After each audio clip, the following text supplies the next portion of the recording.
I appreciate the opportunity to welcome everyone and to introduce the next speaker. Retirement is everything it promised to be. But I will be around the school and around the campus from time to time. I'll typically be at the capstone events and graduation and things like that. But I want to introduce Bob Boyko and Mark Manis, who are working on this project. You can read their bios in the back of the program and stuff like that, but I want to just introduce them by talking about how important and truly groundbreaking and revolutionary what they're doing is. And you know, we use a lot of hyperbole, and I think I'm noted for that in particular. But I've actually been right more than I've been wrong. You know, I remember 20 years ago, and I was first introduced to something called links and then mosaic, and predicted that that would turn the world upside down. It certainly has.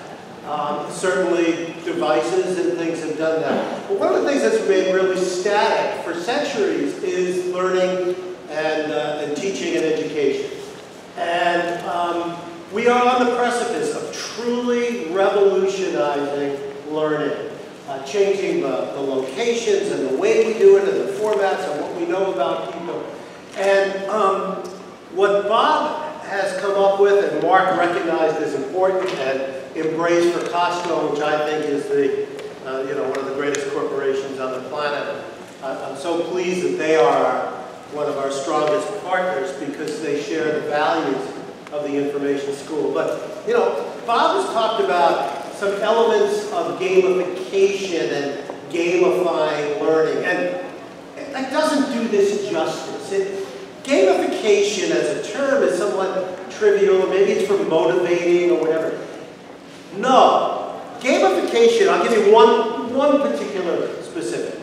Do-overs. In K-12 education and corporate, do we allow do-overs? Do we allow you keep learning from mistakes and whatever? No, because logistically it's too hard and we're not organized that way. Well, gamification is do-overs, right? Game over, what do? Do it again. And you do it again until you learn, right? A second thing is that we grade in most of our classes and in places by giving everybody an A, everybody's got 100 or a 4.0, and then we take it away, right? And we detract from it, right? And gamification is everybody starts with nothing, 0, and you earn points and you build up, and that constructivist kind of approach is really special. How do you do that with thousands, if not millions of students? Well, these guys are going to tell us in a way. Continuous feedback involving the learner in assessment, isolating knowledge and skills, and focusing on them. And just flipping not just the delivery, but flipping every aspect. So I really truly think that what they have to talk about certainly relates to everything that was discussed this morning, but in every context, because we are about learning organizations, we are about learning in every context, and this truly is something unique and special. So without any further ado, Bob and Mark. All right, thank you.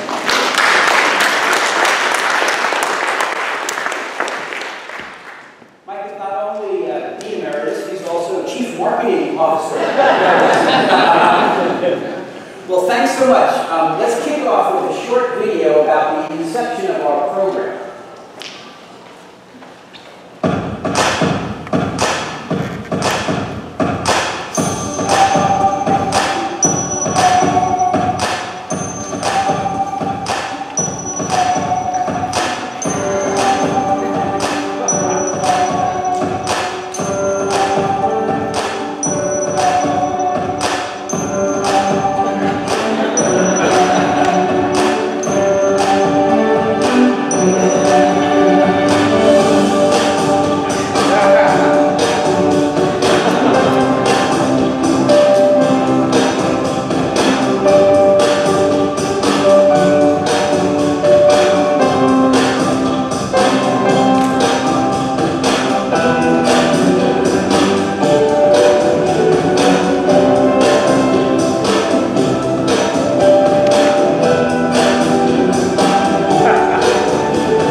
introduction to Learn Together and how Learn Together came to be. It is a product of everyone in this room, practically. Certainly the iSchool. So next slide, please. Okay, here we go. All right, so this is a little bit about me. I'm going to skip all the formalities. I do a lot of stuff during my day. I teach, and I do consulting, and I've written, and I do business, and I also do programming. And let me introduce my counterpart here, Mark Mattis from Costco, and he is the reason that Learn Together exists in the way it does. So, Mark, please introduce yourself. So, just to be crystal clear, what you're going to see over the next few minutes, the brilliance and the innovation and the drive and this vitality, it's not Costco, that's Bob. He's been behind that. He's the brains behind the whole thing. Now, we do have a couple of people running this in another moment. This wouldn't exist at Costco if we didn't have some very high-performing technology leaders. One of them, Troy Ness, has been here on this engagement from the beginning. Without him, we would never have implemented this, and he was joined later on. We met Ian Matisse, who it turns out started a company that does something similar to this and sold it for profit. So we thought, oh, that's a nice thing to add to this. So between those two, if you guys would just raise your hand or something. They also have a day job where they're managing programs that are in the tens and tens of millions of dollars, so they've done this on their own time. And for that, I have the highest and most sincere regard. So phenomenal. My job in this was to connect smart and able people with each other. But also, I have a problem. And we've got experts in the room right now, today, who are expert skill in empowerment, in human motivation, in emotional intelligence, across the board.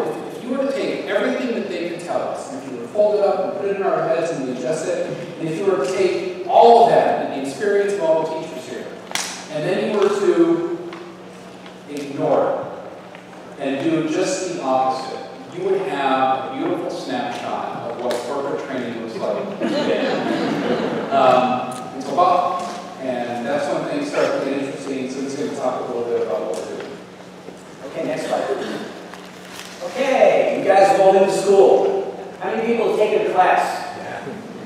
Every single one of you know these rules. You know them by heart. That's what class at school has taught us. Teacher talks, students listen.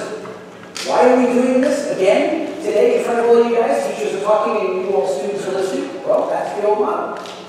You take notes. I see a lot of you taking notes. You read your textbook, you do your homework, you take tests, write papers, do class presentations. That's school. That's been school for all of us for our entire lives. Next slide, please. Old work. Old work has rules as well. The first rule of old work is you're not in school anymore. Get used to being out of school. Think for a moment about all the assumptions that we all carry about what school is and what work is. What we're doing in the Learn Together project is we're systematically questioning every one of those assumptions and trying to go back to basic principles. As Mike was saying, how do people learn? What can we do to help them do better at work? Why is there a boundary at all between learning and doing your work? Why aren't you learning and doing your work in the same breath? Or at least in the same day? That's what we base this product on. Next, please. Learn Together is new school and new work. No more teachers. You learn from the people who know a little bit better than you do what you're trying to accomplish. No more books. You learn from the work product. Now, Learn Together is for professionals. It's not an academic application, although it has obvious academic implications. So think of yourself in your workplace. And think of who you'd like to learn from. Would you like to learn from some consultant that they fly in from Minnesota for a one-day seminar? Or would you like to learn from the person down the hall from you who really knows what it is you're trying to do and has done exactly what you're trying to do? That's what we're based on. And no more lying between learning books. You learn from the actual work product of the people around you. You teach others what you know. You do the work product that's required of you at work in order to certify that you've learned. It's just sort of obvious. I hate to even say it. Okay, next. Okay, Mark, for the I think there's probably enough meaning embedded in that picture where you kind of get the point where we're going. I've got a 16-year-old daughter, and so now it's time for us to learn how to drive. And there's a number of ways that we could go through that. One way, which I don't think I'll choose, is I could hand her the keys up in Woodville, and she's never driven before, to my knowledge. I can do things, and we can strap ourselves in. I'd probably pre-deploy the airbags, and I would dial 911, and we would work our way down into Seattle. And at the end of that drive, if we're still intact, we would sit down and we would go over everything that she did well for the past 45 to an hour and a half. We would go over things that she didn't do well. We would go over some of the feedback she got, say, from the police along the way. We never teach like that. We don't teach like that in our classrooms. But we do it all day, every day in the corporate training. And we just knew that there had to be something better. And let me give you a brief insight into the Costco mindset. Whenever you see a market or a product or a service that is very expensive, where the margins are very high, customer satisfaction is very low, you've got an opportunity there. So it looks strange when Costco gets into things like gasoline or women's cosmetics or spices. You know, people have been gouging people on spices for millennia, right? In the corporate training world now, there's one of those situations where we pay an awful lot. We pay anywhere from $3,000 to $5,000 to $7,000. People go sit into a classroom in these well-ordered seats, and maybe they come back, maybe they take some sort of certificate test online, but we don't really see value in it. There might be minimal value, there might be some satisfaction value, but there's opportunity there. And so when these ideas pop up, especially looking through a Costco lens, we thought it would be something to invest in. Next slide, please. Yeah, I mean, what are we looking for? This is Aristotle. You're not going to get through next philosophy teacher without hearing about Aristotle. We want two things, right, in our lives. We seek an interesting set to understand. We want to figure things out. We want to hear what other people have to say. We want to personally grow. And we want to be happy. And in a room full of people like this, you recognize that those things are intrinsically intertwined. If we want to invest in our people, you know, we want them to stick around. It's not enough to give them a living wage. It's not enough to give them health care. You've got to give them something more. And the only way, in terms of a sustainable organization, for a business to be profitable or to do well is to ensure that their employees do well.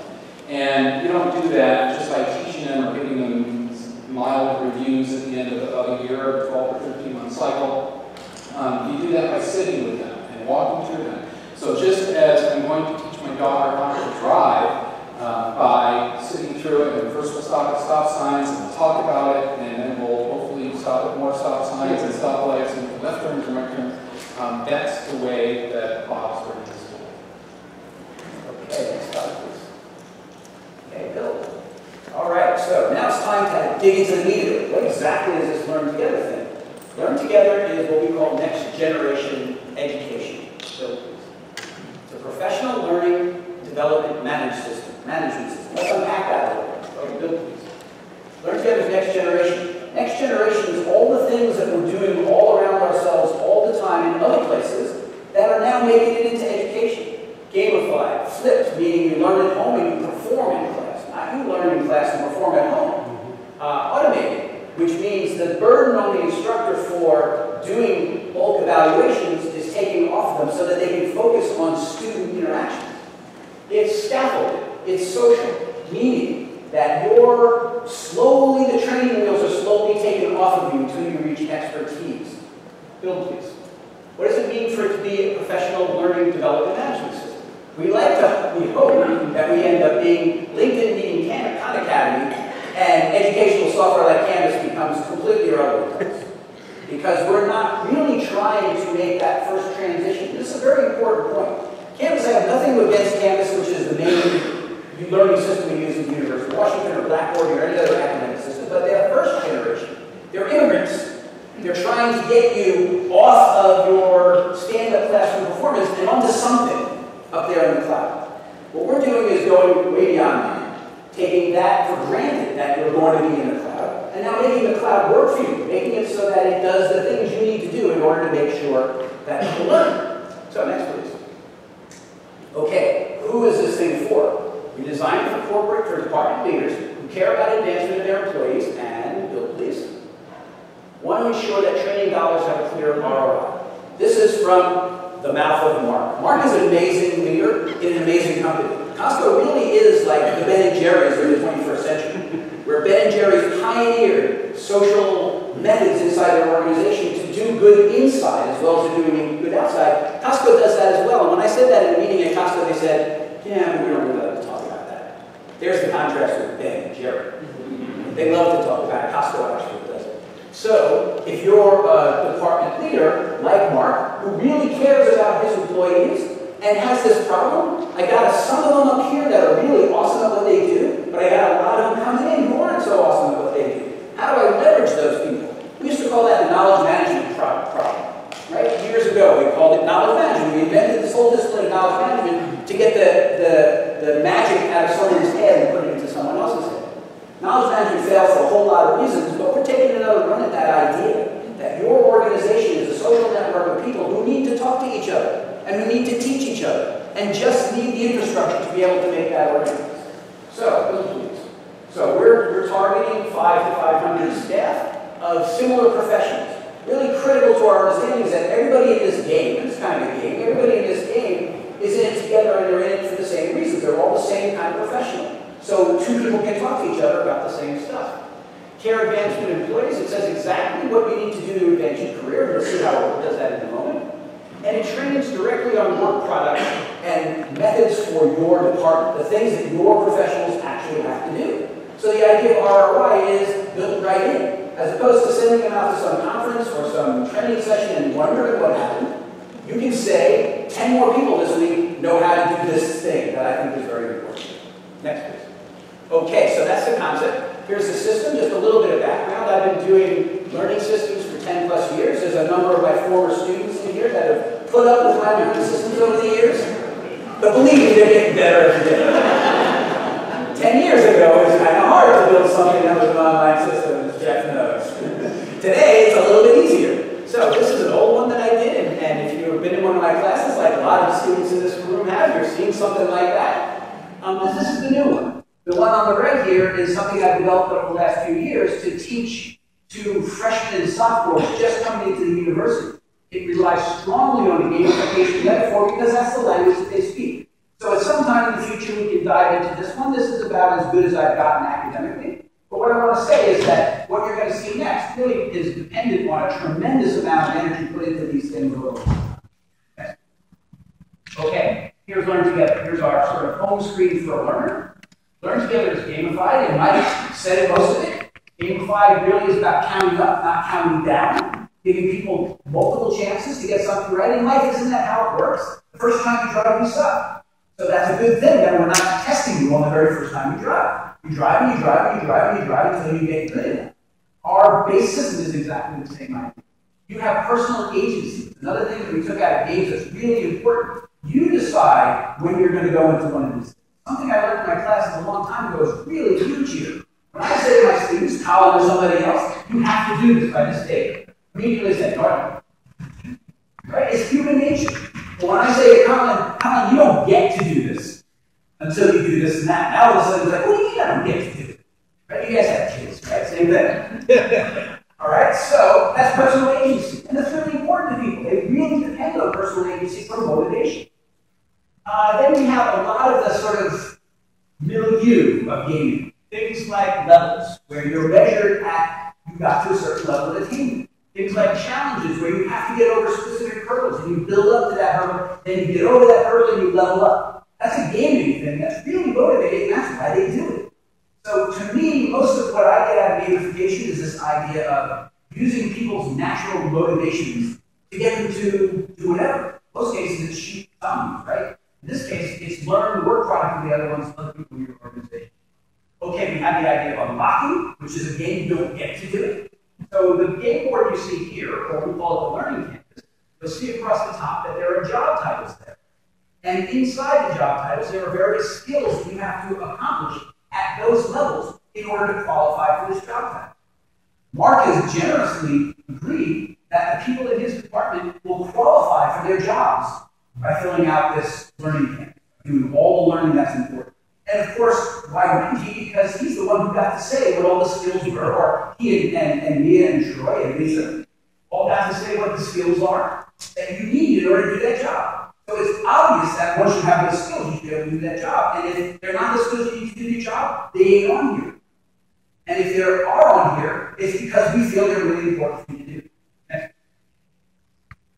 Okay, learn together is social. Learn together.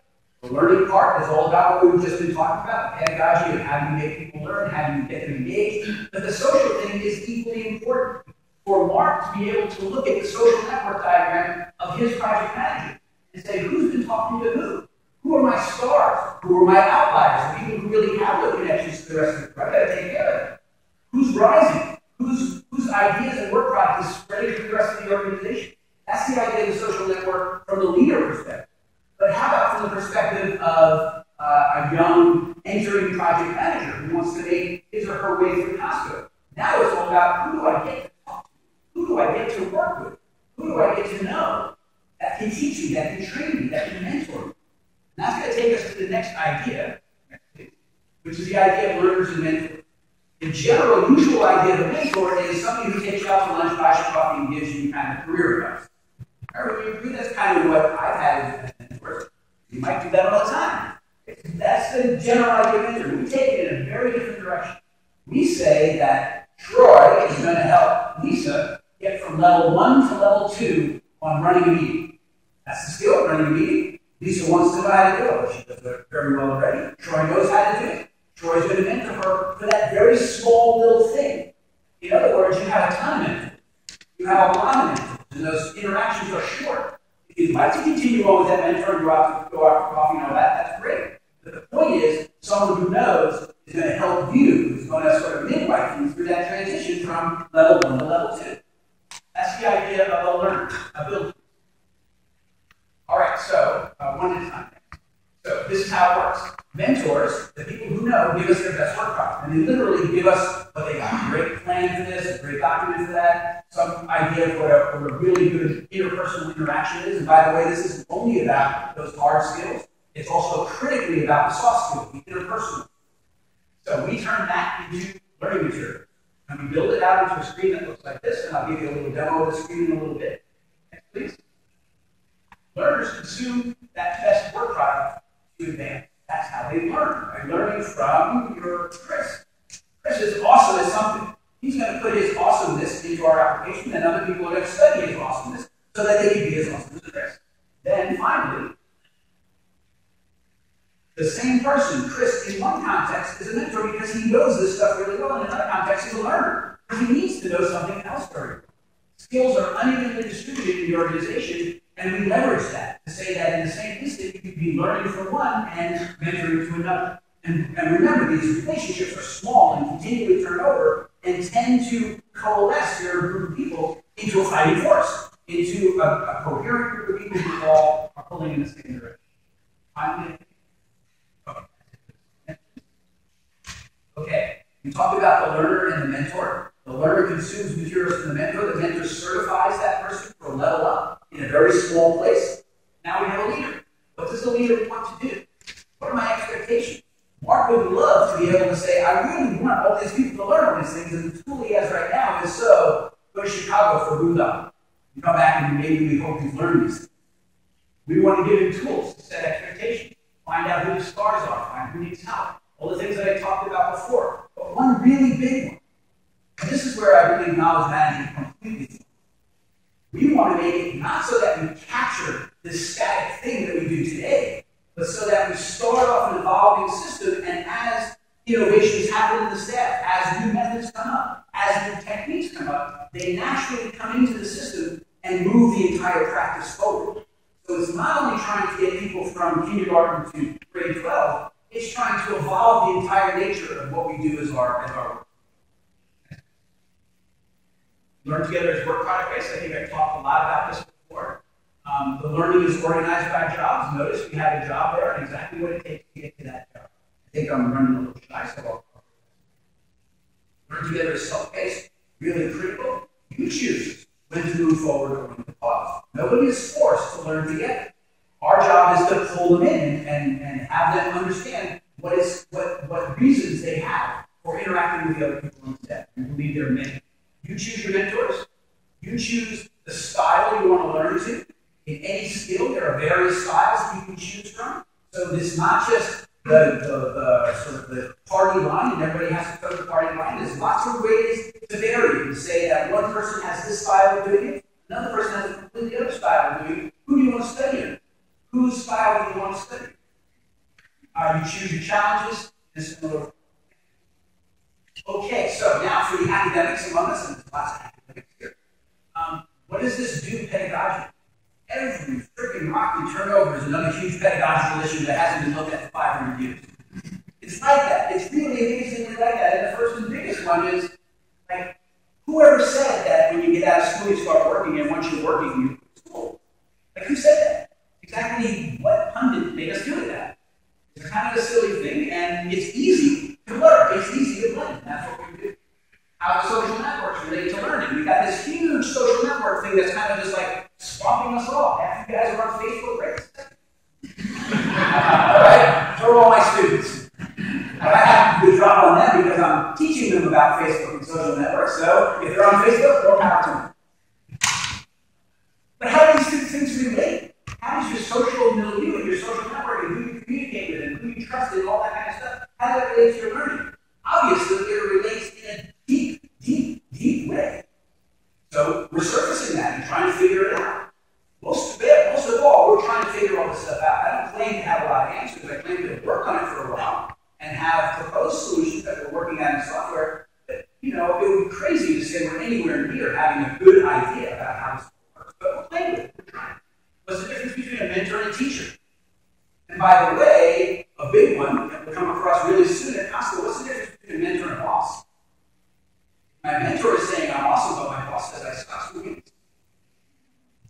Big question, huge question. I have no idea what the answer is. How do I just don't get in trouble for asking? How can self-paced learning best be delivered? How do we actually stage this learning thing when it's not me, eyes on you, making you look at me? One guy I taught in a class one time said this point blank to me. What's the teacher for? The teacher's here to make you do stuff that otherwise I wouldn't do. When I come into that room and I have to sort of report to the teacher, you know I got to get my act together. That really it. That was going on, or are there other things? Next. Okay, back to Mark. I've given you sort of just the tips of the icebergs of the kinds of things we're doing in the application. We're going to do a quick demo of the application in just a second. But back to Mark to talk about where we're going. Yeah, the next steps, aren't fully mapped out. Right now, we're starting to create content, a lot of content for this. So there's been a number of semi-awkward video interviews on how we run meetings or how we do different things. But we're starting with a very small group of certain people who know certain terms here that we're a pretty large organization. It doesn't have to be confined to large managers. We got a lot of work to do, but again, we're investigating because we feel like the only way that our business model works is cost down, so we can actually see this. We're not fooling around. All right, thanks. All right, let's go with our demo. By the way, here's two of our programmers, Siri and Hax, and you are now about to see the very first demo of this system ever done. Anybody anywhere. It doesn't come horribly crashing down to the demo god on my side today. Literally, I haven't even seen what you're about to see. Is that crazy or what? All right, so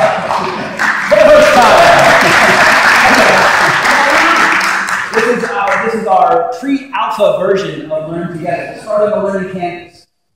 The Learning Canvas, as I showed you in those screenshots, this is a live one working from actual database. And these are the first 9 for Mia's benefit, the first 9 skills that we're going to do at Costco. And you'll see the circles are soft skills, and the squares are hard skills. So you need to get through all of those skills in level 2. By the time you get to Project Manager 1, you have to do them all at level 2. By the time you ship at Costco, there'll be 2 times or maybe 3 times as many of those skills in the system. So you can see on the Learning Canvas, all the blues are under control. We've done it. And now we're writing manage meetings. This is my personal view. And now we're going to say, I want to start manage meetings. So click on that. First thing I have to do is choose the best looking mentor in my organization. we're, by the way, Clone Inc. in this demo. Yeah. And I need to invite somebody to be my mentor. That's the first thing I have to do is find somebody who's going to walk me through this. So I click on the person I'd like to invite, give me a little message. Mike now has something to do. Hold on a second. We're now going to switch context. Now all of a sudden I'm Mike. When he clicks on that thing called mentor right now, I've logged into the system as the mentor. And this is what I see. Here are all my students. I'm a teacher at the same time as I'm a student. I can see all my students' work. I have a little request on the side there. Don't worry that it's not beautiful right now. Beautiful for the student. I click accept. And now I've now taken that person on as a mentor. Come back to the mentor in a second. Let me be the learner again. So now I'm a learner. And I click on managing these. And I go into our learning system. Learning system, we can go into like hours just talking about how it works pedagogically. I'll just show you a few of the highlights. You guys all know how MOOCs do this thing, or maybe some of you know how MOOCs do this thing, where you watch a video, or pause a question. Watch a video, or pause a question. That's only one of maybe 15 different ways we have of flipping. Flipping is the general idea of learning on your own. And flipping is a really, really hard subject, and it has a lot of work to be done. But we'll just show you a couple of things. By the way, this is all Greek content, not real content. The real content to me is coming in about, what, a week? We're so close to real content. But some things you'll see there is we have fill-in questions, the usual kind of questions. We also, if you scroll down a little bit, we have long answer questions, and those long answer questions are evaluated by human beings, your mentor in particular. And we also have, do we have multiple choice questions now? Oh, okay, that's multiple choice questions elsewhere, but we have even a different model of multiple choice questions. Literally every single place you look are huge opportunities to do it better than we've done. Why does a multiple choice question have one right answer and 3 wrong answers? Do you know? Jimmy, you know? I don't know. Why is that? Our multiple choice questions have as many right answers and as many wrong answers as you want. And that gives us such an opportunity to like embrace the multiple choice space, but go beyond what you can do. Okay, so I will just show you real quick this idea of the play video. So we're teaching about topics here, and then up pops our little place where we can put a question, we can put text in there, whatever it is we want. Okay. Then you go on, and at some point in the video that we mark, screen change, and now you have a question that's asking you. The point is, we have control over all of these things, and the modern world and user interface gives us such finesse, and such articulation in our ability to deliver a learning experience that we're really just totally scratching the surface. Okay, back to the mentor. Now I've gone through all this, and now I'm a mentor, and I have to evaluate it. So I click on the person I want to evaluate, and close that up. I get to see exactly what they did in this little learning module, in this level. So I can see for each step in their learning exactly what they learned, all their answers. I have a little key. I can comment back to them on all that. I can give them real-time feedback on what they're doing. So to close up steps. If they've taken a quiz, I see their quiz in detail, along with all the keys, and I can comment, etc. And then finally, the big one is they've done a challenge. In order to level up, in order to get to the next level, they had to come up with some original work that matched the level of the work that they studied. I studied Mia's communication plan, and now I'm ready to do one like that myself. I do it, I upload it, and now Mia's going to evaluate it. She has a set of criteria, a rubric, that she uses with simple dichotomous choices so that it's not too much trouble for Mia to do it. But on the other hand, choices that represent a really good communication plan to figure out how to hit it. All you guys from education realize that rubrics are kind of like, they're in the middle of everything. And we have a very sophisticated rubric that we've been developing over the last 5 years. Okay, so we did it. We made it through this video without any crashes. That is that.